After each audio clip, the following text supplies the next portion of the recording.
तरह मैंने ये बात की कि एक तरफ हम ये देख रहे हैं कि जहां भारत ने S-400 के हवाले से इतना बड़ा एक मुआहिदा तो उनका डील थी ही, अब तो पहुंचना शुरू हो गए वहां पर।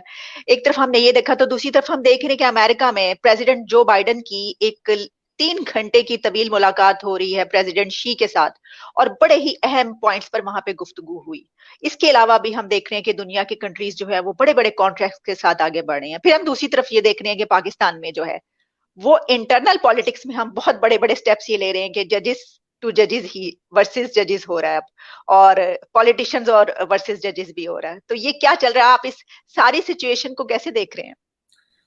देखिए, मेरी जो ऑब्जर्वेशन है, अभी आपने कुछ तो बताया कि इंटरनेशनल अरीना पे क्या चीजें हो रही हैं, उसमें जो सबसे ज्यादा है वो प्रेसिडेंट शी और बाइडेन साहब की बात होना।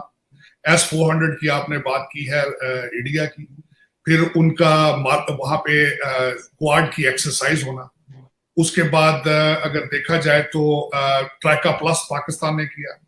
उसके बाद ये हुआ कि COP26 जिसमें सारे कंट्रीज इकट्ठे थे, उन्होंने अमेरिकन ने वहां पे काउंटर करने की कोशिश की CPEC या उनके जो BRI इनिशिएटिव को। तो सारी चीजें इस वक्त इंटरनेशनल अरीना पे हो रही हैं, लेकिन S-400 पे मेरे तहफुजात ये हैं कि अमेरिका की डबल पॉलिसी वहां नजर आ रही है। टर्की को जब S-400 लिए थे उन्होंने रशिया से, तो उनपे एम्बार्गो और सैक्शंस की थ्रेट की थी।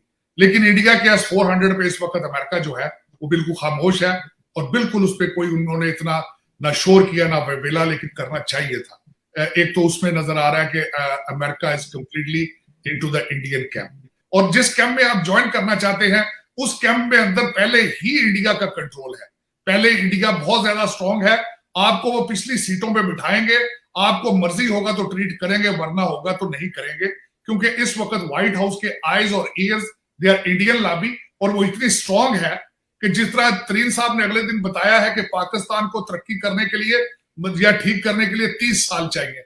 मेरे ख्याल में अगर आज आप सीरियस होते हैं वॉशिंगटन डीसी में, तो बिल्कुल उसी तरह आपको वॉशिंगटन डीसी में 30 साल चाहिए। आपको ना सिर्फ खुद सीरियस होना पड़ेगा, बल्कि यहां पाकिस्तानी डायस्पोरा को भी एक्टिव करना पड़ेगा। आपको हर वो कोशिश करनी पड़ेगी जो जिस तरीके ने इंडिया से की, इंडियन से की। लेकिन ये मेरे ख्याल में जो मुझसे पूछे तो बैलेंस हमेशा देखें कि जिसको फॉरेन पॉलिसी को किस तरह कहते हैं, कि आप S-400 रशिया से भी ले लें, आप तैयारे फ्रांस से भी ले लें, लेकिन साथ आप 2 क्वाड जो हो आपके अमेरिका के, आप उनका भी हिस्सा हो। इसको कहते हैं the best diplomacy, the best foreign policy. मैं हमेशा ये चीज समझता हूं कि अगर आप कोई नई चीज ना कर सकते हो तो आपको चाहिए होता है कि किसी अच्छी चीज की कॉपी कर ले। लेकिन ये शायद ये नहीं हो रही है पाकिस्तान के अंदर। पिछले आज की बात नहीं करूंगा मैं, ये आजकल पाकिस्तानी मीडिया से जुड़ी हुई ऐसी ही लेटेस्ट वीडियोस के लिए सब्सक्राइब कीजिए हमारे चैनल भारत स्पेशल को। जय हिंद।